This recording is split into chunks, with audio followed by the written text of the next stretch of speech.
Hi, this is Tori Wheelt with the Oracle Technology Network. We're here on the floor live at JavaOne China in Shanghai, and I've got Bert Ertman with me. That's Hi, right. Bert. How you doing? I'm good, thanks. So tell me about your role in the Java community. Well, actually, I think I have two roles. I am the JUG leader for the Netherlands Java user group, Okay. which is a countrywide JUG which has 3,500 members. Okay. And one of the things we do is we run the JFall conference in November every year. It's a 1,200 person conference, so it's pretty huge. It's a community-driven conference. And the other thing that I do in the Java community is I'm a Java champion since 2008.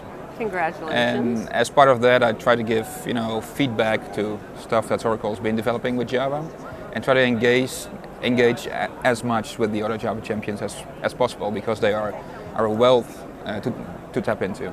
Great. So tell me about your sessions that you did here at JavaOne. I did one so far, which is the migrating Spring applications to Java EE6. Okay. So right now in China, there's lots and lots of people doing Spring development, because they stopped looking at Java EE at around the J2 EE timeframe. I know it was very painful. Yeah. Yes. Yeah. And so Java EE is mostly new to them. And so there's lots of Spring development going on, but people are now curious what this Java EE thing is. And EE7 just came out recently, Right. but EE6 is mainstream EE technology to me, because it's supported by most application servers now. And people are really interested to see how they could benefit from a migration path to Java EE6, for example. Is it a painful migration path? Is it really hard? Does it take years? Give me an. I know it depends, but Yeah. just generally. Yeah, the answer in IT is always it depends. Yeah. But then, the thing is, you shouldn't run to your desk and start migrating everything from Spring to Java EE right away. You should have a business case for that, obviously. Okay, reason to do it. Yeah, and the reason to do it, from my standpoint, is that people who started building Spring applications like 6 to 8 years ago, they have created what I'd like to call a Spring legacy, using older object relational technologies, using older web technologies, which are now mostly dead or no longer supported or no longer continued.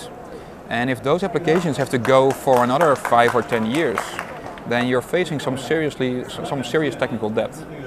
And if you have to upgrade those technologies anyway, Right. why not put in a little more effort and take everything to the standard?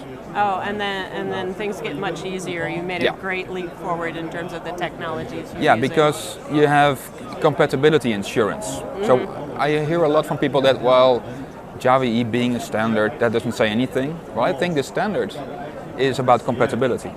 So if you choose technologies from the standard right now, then you are ensured that those technologies will be continued for a number of years from now on. Right. They will still be there in 5 or 10 years. Right, and that's kind of interesting, because people say, oh, I want this new feature, I want Java to do this or that, and a lot of times the community has to say, no, because we're not going to break backward compatibility, Yeah. right? Yeah.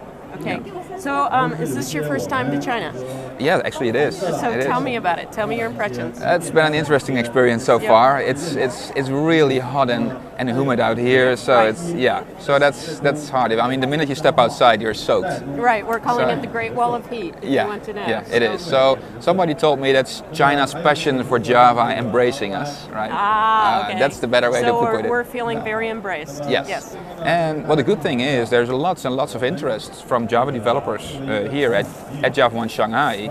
I mean, the rooms are filled up pretty nicely, and people are really engaged so far. And I try to do my best and interact with them. As long as it's in English, it's doable. But Right. my Chinese is just very limited to ni hao and che che. Yeah, like most of us. Yeah. So thank you very much, Bert, for coming by. I really appreciate that you're here and all your work as a Java champion, a JUG leader, all those things. And I look forward to seeing you JavaOne San Francisco. And when is JFall? Tell me. November 6th. November 6th. Yes. So if you're in the area, it's an excellent Java conference. So you should check it out. Thanks a lot, Bert. Thank you. Bye.